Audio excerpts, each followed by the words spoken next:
वस्सलातु वस्सलामु अला मन ला नबिय्य बअदह अम्मा बअदु फ़अऊज़ु बिल्लाहि मिनश शैतानिर रजीम बिस्मिल्लाहिर रहमानिर रहीम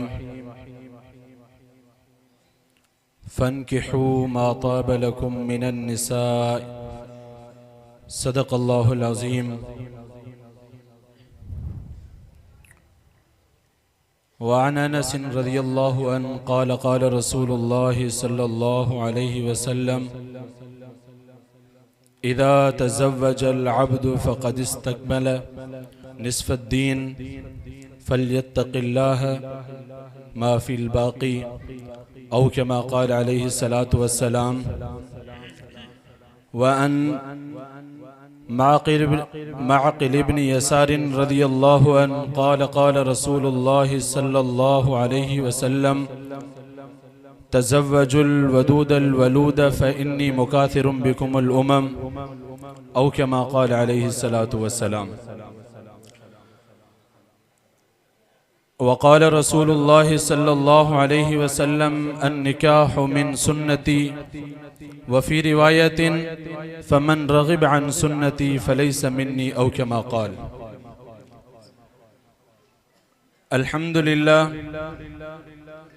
अल्लाह तबारक व तआला जा बेइंतिहा एहसान आहिन जो असां हिन पुरफ़ितन दौर जे अंदर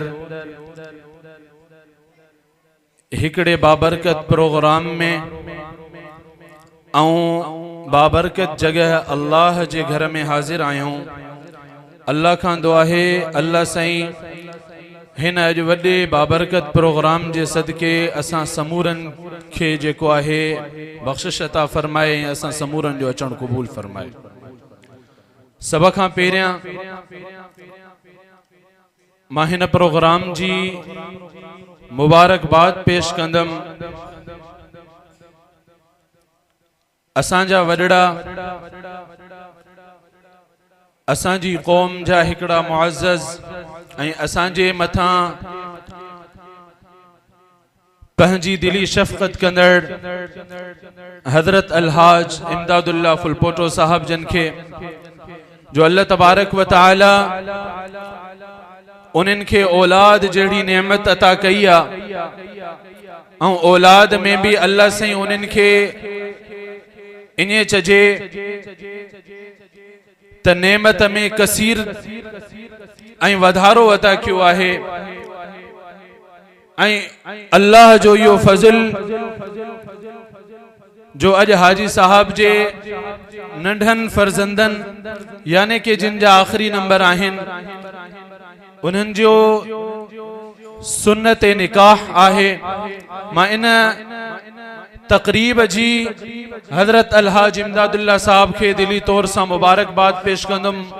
उन खां बाद में तहांजे सामू वेठा हिन मुझा भाईर मुझा दोस्त मौलाना मोहम्मद उसामा खलीलुर रहमान ऐं अमीर मुआविया ये घोट आहिन। अल्लाह ताला खां मां दुआ कंदम त अल्लाह साईं इन्हनि जी अज़दवाजी जिंदगी के बरकतुन सां माला माल फरमाए ऐं जेका जनाबे रसूलुल्लाह सल्लल्लाहु अलैहि वसल्लम दुआ सिखारी मां उह कंदम त अल्लाह साईं हिननि जे लाए ऐं हिननि जे जोड़े में बरकतूं अता फरमाए ऐं हिननि जो पाण में मेलाब ताज हयाती खैर ते रखे, हर शर खां महफूज फरमाए। उन सां गॾोगॾु मां इन्हनि पूरे खानदान के भाऊवारनि जे चाचन के भाईरन सभिनि खे मुबारकबाद पेश कयां थो। ही निकाह जो प्रोग्राम आहे, बयानात उलमा जो कम आहे। मां हिकड़ो तालिब इल्म आहियां ऐं इन समझो त मेज़बान आहियां, मेहमान न आहियां। बस हुक्म जी तामील कंदे हिक ॿ ॻाल्हि अर्ज़ रखां त निकाह जी जेको आहे हिन वक़्त ज़रूरत आ। निकाह जा हुक्म, निकाह कॾहिं फ़र्ज़ हूंदो आ, निकाह कॾहिं वाजिब हूंदो आ, निकाह कॾहिं सुन्नत हूंदो आहे। निकाह पाण करीम सल्लल्लाहु अलैहि वसल्लम जन जी सुन्नत आहे। जॾहिं इंसान वट इहा ताक़त हुजे त उहो निकाह करे पंहिंजे घर के खुशी खूबी सां हलाए सघंदो। त उन जे मथां लाज़िम आहे त उहो निकाह करे।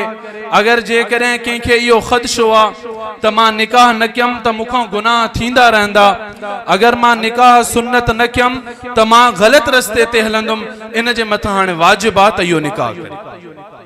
ताक़त भी आहे ऐं निकाह नथो करे, इहा पक भी आहे त जेको आहे मूंखां गुनाह ज़रूर थींदो, त हाणे इन जे मथां फर्ज़ आहे त इहो निकाह करे।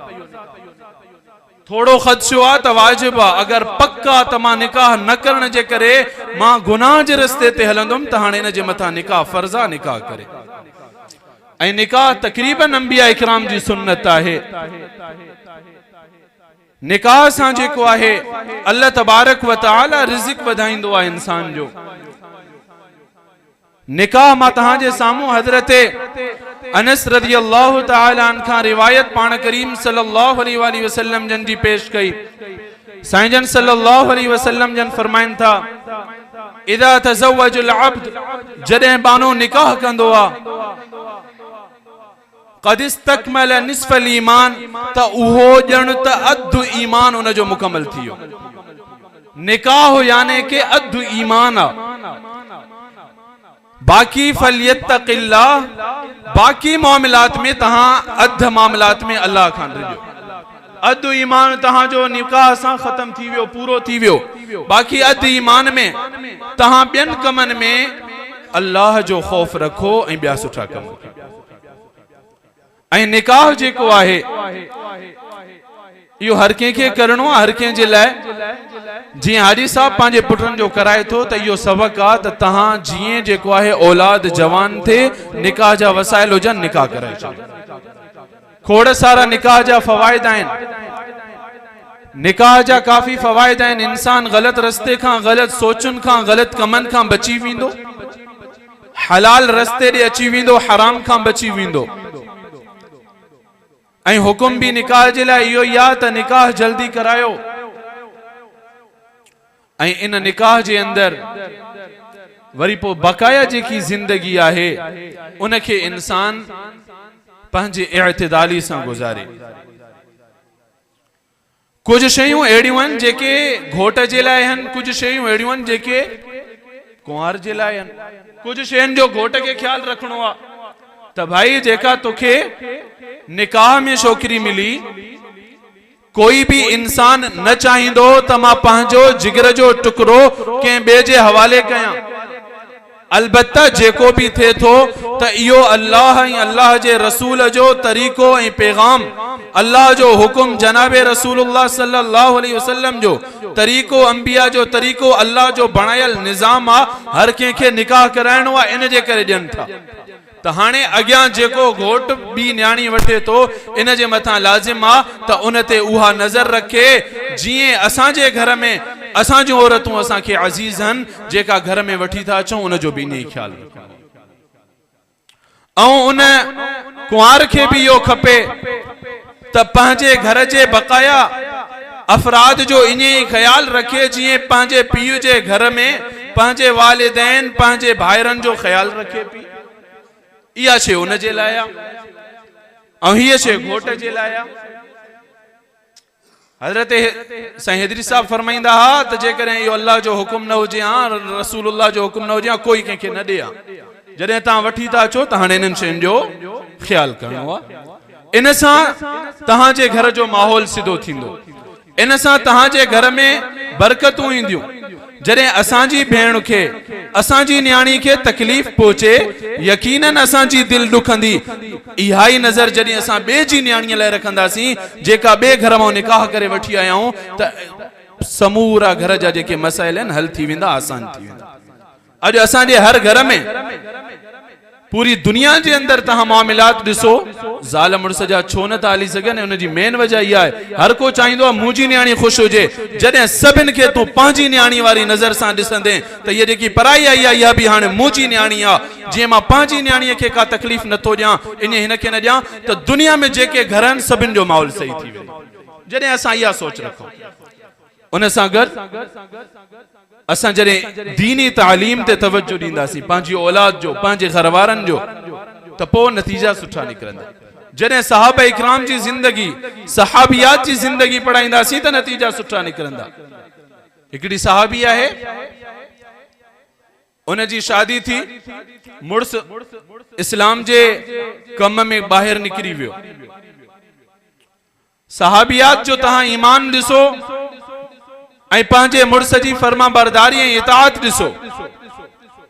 जॾहिं हुन जो मुड़स घर खां ॿाहिरि निकिरी वियो, मोटी आयो। जॾहिं मोटी पियो अचे कुछ ॾींहंनि जे सफ़र खां बाद में त उन जो हिकिड़ो नंढड़ो पुट घर में मौजूद हो। हुन जे अचण खां पहिरियों ई जंहिं ॾींहुं हो पुॼे पियो उन जो पुट वफ़ात करे वियो। हाणे सहाबिया चूंकि रसूलुल्लाह सल्लल्लाहु अलैहि वसल्लम जी तालीम याफ्ता है, मुड़स थकियल तो अचे घर में, उनखे यो इल्म आ त हिनखे सफ़र जी थकावट हूंदी। अगर उथंदे ही इनखे ॿुधाइबो तुंहिंजो पुट फोत थी वियो आहे त हिनखे इलाही सदमो पुॼंदो। इन जे करे जॾहिं उहो सहाबी घर में पहुतो त हुन छा कयो, जेको पुट नंढड़ो फोत थी वियो उनखे ॿिए कमरे में रखी। सहाबी घर में आयो, उनजी ख़िदमत कयईं, उनखे मानी बानी खणी ॾिनई, उनखे पाणी ॾिनई, तहां फ्रेश थियो, थकावट दूर थे। जॾहिं मानी बानी खाई, उन्हनि पंहिंजी जेको आहे नॉर्मल हालत में आया, पोइ उन सहाबिया चयो त अगर कोई शख्स कंहिंखे काई अमानत ॾे ऐं वरी पोइ उनखे चए त हीअ तोखां मां अमानत वापसि वठंदुमि, ऐं जॾहिं उहो वापसि वठे त ॾियणु खपे या न ॾियणु खपे? त उन सहाबी चयो बिल्कुलु ॾियणु खपे। जॾहिं ॾिनल शइ उन जी आहे, अमानत आहे, अमानत त ज़रूर वापसि करणी आहे। तो उन सहाबी अचो भला वाए वेला करे ॾीजे, रड़ियूं करे ॾीजे या ख़ुशी ख़ुशी ॾेई छॾिजे। सहाबी चो जॾहिं शइ उन जी आहे, अमानत हुई, त दिल जी ख़ुशी सां उनखे वापसि करे छॾिजे। चई वाए वेला न कजे, चई बिल्कुलु बि वाए वेला न कजे, अमानत हुई, उहो वापसि वठंदो जंहिंजी हुई। चई पोइ जेका अल्लाह असांखे अमानत ॾिनी हुई पुट जी सूरत में, उन वापसि वठी छॾी। त अर्ज़ करण जो मक़सद त सहाबिया जो ईमान ॾिसो। जॾहिं मुड़स थकियल तो अचे त पुट जी लाश खे बि साइड कयईं, इन सदमे खे बि दिल में बि वधई त पहिरियों हक़ इहो आहे त मां मुड़स जी फर्मा बरदारी कयां, पोइ ॿुधायईंसि त अल्लाह अमानत वरिती आहे। त इहो घरनि जो माहौल छो बणियो? उन्हनि दीन जी तालीम हुई, इस्लाम जी तालीम हुई, जनाबे रसूलुल्लाह सल्लल्लाहु अलैहि वसल्लम जी तालीम हुई। जॾहिं असां निकाह भी क्यों, निकाह खां बाद में असां पंहिंजो ताल्लुक अल्लाह ऐं अल्लाह जे रसूल सां जोड़ियूं, दीन सां जोड़ियूं, इस्लाम सां जोड़ियूं, त इहे ई सभु बरकतूं असांजे घरनि में ईंदियूं। अगर जेकॾहिं असां निकाह कयूं या न कयूं, गैर इस्लामी जिंदगी, गैर इस्लामी तरीक़े वारी जिंदगी जेकॾहिं गुज़ारींदासीं त उन जा नुक़सानात बि थींदा, ज़रूर थींदा। मुआशरे में ॾिसो, अॼुकल्ह शादियूं थियूं थियनि त डेगियूं खणी था अचनि, लाउड खणी था अचनि, गाना था हलनि ऐं नाच थो थिए। हाणे मूंखे ॿुधायो त अल्लाह जी नाफ़रमानी जिते थींदी उते रहमत ऐं बरकत अची सघंदी? उन शादीअ में पोइ अॻिते ज़िंदगीअ में के ख़ुशियूं ईंदियूं जंहिंजी इब्तिदाई अल्लाह जी नाफ़रमानी सां थिए? त भाई बस पैगाम असांजो इहो ई आहे, हिन निकाह जो पैगाम इहो ई आहे। असांखे ही निकाह पैगाम तो ॾे, निकाह कयो सुन्नत तरीक़े सां कयो, निकाह कयो सुन्नत तरीक़े सां कयो, मुस्तहब तरीक़े मां। निकाह जी सुन्नतुनि मां इहा बि हिकिड़ी सुन्नत आहे त मस्जिद में निकाह थिए। निकाह जी सुन्नतुनि मां इहा हिकिड़ी सुन्नत आहे त घणो मजमो निकाह में गॾु थिए। ऐं निकाह जी सुन्नतुनि मां हिकिड़ी सुन्नत आहे जेका मौलाना फज़लुर रहमान शुआरा उछलिया हुया, इहा बि हिकिड़ी सुन्नत आहे जंहिंखे माण्हुनि वरितो हुयो त जेको आहे रिस्क जी तौहीन थी वई। रिस्क जी तौहीन न भाई, जनाबे रसूलुल्लाह सल्लल्लाहु अलैहि वसल्लम निकाह में, निकाह खां बाद जॾहिं शुआरा तक़सीम कंदा, बुक भरे उछलींदा हुया, जेको जंहिं ताईं पहुतो उहो खणे। इहा बि निकाह जी सुन्नत आहे। अल्लाह खां दुआ आहे अल्लाह साईं असांखे मुकम्मल तौर ते इस्लामी ज़िंदगी ऐं शरीयत ते ज़िंदगी गुज़ारण जी तौफ़ीक़ अता फरमाए। व आख़िर दावाना अनिल हम्दुलिल्लाहि रब्बिल आलमीन।